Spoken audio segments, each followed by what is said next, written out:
အရှင်ကတ္တဗာတဲ့လောကကြီးကိုဘာကစောင့်ရှောက်ထားသလဲသူမေခွန်းလေးအဲ့ဒါမေးတာနော်ကိုဗန္တိကတ္တဗလောကံပါဠိတိအရှင်ကတ္တဗလောကကြီးကိုဘယ်အရာကစောင့်ရှောက်ထားတာတော့ဆိုပုရဏကတ္တဗဖြေတဲ့ပထဝီမဟာရာဇလောကံပါဠိတိရှင်မင်းကြီးတဲ့မြေကြီးကလောကကြီးကိုစောင့်ရှောက်ထားတာပေါ့မြေကြီးကစောင့်ရှောက်ထားတာတမန်အဖြစ်ကြည့်မယ်ဆိုရင်အလုံးကမြေကြီးပေါ်မှာရှိကြတယ်ပေါ့နော်မြေကြီးကစောင့်ရှောက်ထားတယ်ဆိုတော့ဒီပြင်ကြီးကသူကလူညံ့မဟုတ်ဘူးသူကဘာပြောလိုက်တုံးဆိုရင်ယတိပထဝီလောကံပါဠိတိမြေကြီးကလောကသားတွေကိုစောင့်ရှောက်ထားတယ်ဆိုရင်တဲ့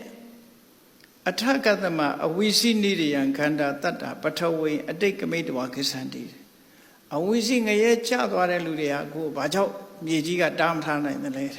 မြေကြီးအောင်ဘာလို့ရောက်သွားလဲနော်စัญญဖတ်မှသူကတွေးတာအဝိစီငရဲကျသွားတဲ့လူတွေကိုမြေကြီးကဘာလို့မဆောင်ရှောက်တာတော့တဲ့တတ္တဝါတွေဟာသေပြီးဝိစီငရဲရောက်သွားကြတယ်တဲ့မြေကြီးအောင်ရောက်သွားတယ်ပေါ့သူပြောလို့တာအဲ့ဒါကိုမြေကြီးကဘာလို့မဆောင်ရှောက်တာတော့ဆိုပုရဏကတ္တဗနှုတ်ပိတ်သွားတယ်ရှေ့ပါပြောတော့မဖြေနိုင်တော့အဲ့ဒါနဲ့သူကစိတ်ပြည့်စရာကောင်းတယ်ပေါ့အသိဉာဏ်တွေကနေလိုက်ကြတာပေါ့စိတ်ပြည့်စရာကောင်းတယ်လာနောက်တစ်ယောက်စီသွားမယ်ခေါ်ပြီးတော့ဘယ်သွားမက္ခလိဂောသလစီရောက်သွားမက္ခလိဂောသလစီရောက်တဲ့အခါလဲမေးပြန်တယ်သူကအဋ္ဌိဗန္တိဂောသလကုသလကုသလနိကမ္မာနိအဋ္ဌိဒုက္ကတဒုက္ကတနာကမ္မနံဖလံဝိပါကောတဲ့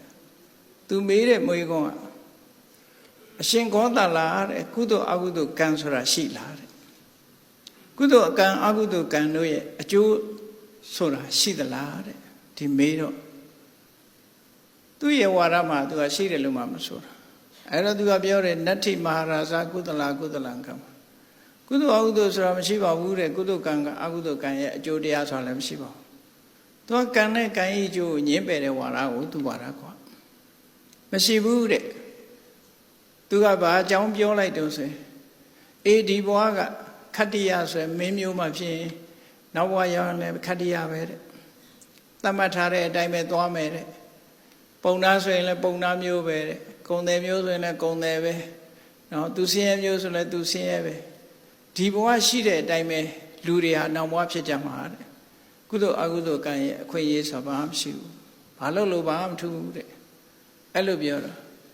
အော်ဒီလိုလားတဲ့ကုသိုလ်ကံအကုသိုလ်ကံလည်းမရှိဘူးကုသိုလ်ကံအကုသိုလ်ကံအကျိုးမရှိဘူးဆိုရင်ဒါဖြစ်ရင်ဒီဘဝကလက်ပြတ်တဲ့လူလည်းနောက်ဘဝလက်ပြတ်ကြီးဖြစ်မှာလားတဲ့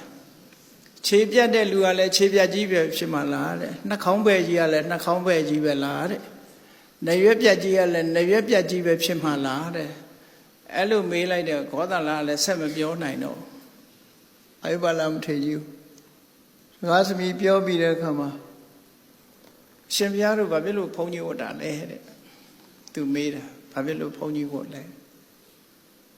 ဘုန်းကြီးဝတ်ခြင်းရဲ့အမြင့်ဆုံးအကျိုးကျေးဇူးကဘာလဲဆိုတော့မထေရကြီးကတော့ပုံမှန်ဖြေတာပေါ့တရားကျင့်မှုမှန်ကန်တဲ့အကျင့်တွေကျင့်မှုဘုန်းကြီးဝတ်တာဓမ္မစရိယသမာစရိယအတွက်ဓမ္မကိုကျင့်သုံးမှုတို့ရဲ့အမြတ်ဆုံးကျင့်ဆိုတာအရဟတဖို့ပဲဒီလိုဖြေလိုက်တဲ့အခါကျတော့ဒီလိုဖြေဦးနေမကဘူးအဲ့ဒီအာယုပါလမထေရကြီးကပြောတယ်မြတ်စွာဘုရားဟောကြားဆုံးမတဲ့တရားဓမ္မတွေကိုနာတဲ့အခါမှာတဲ့ဓမ္မစကြာတရားဟောတဲ့အခါမှာ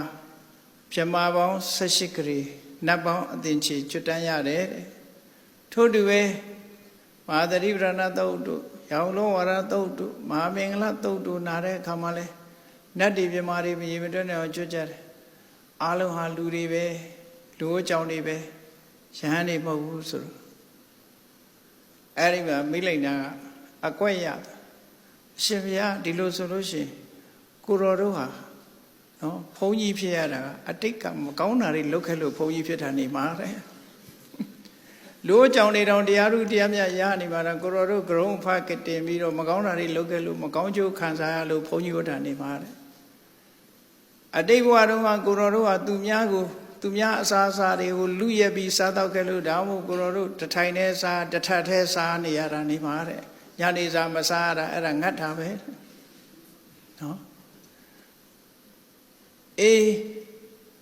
အဘောဂတိကဒူရင်လို့ဆိုပြီးလွင်မြင်မှနေရတာလည်းပဲသူများအိမ်နေတော့မီးရှို့ခဲ့လို့ဖြစ်မှာပဲတဲ့ကိုရောအတိတ်ဘဝအကုသိုလ်ကံတွေကြောင့်လို့သူများအိမ်နေဖြည့်ဆည်းခဲ့လို့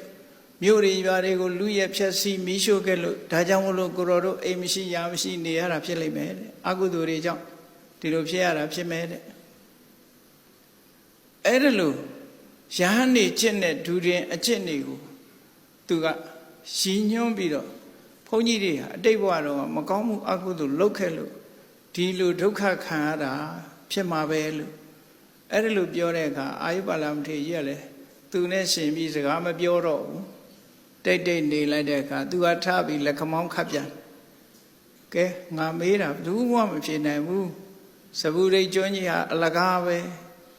အချီးနီးပဲအလုံးဟာတုံညတွေကြီးပဲငါမေးတာတယောက်မှမဖြေနိုင်ဘူးဆိုပြီးတော့ကြွေးကြော်ပြီးတော့ထပြန်သွားပြန်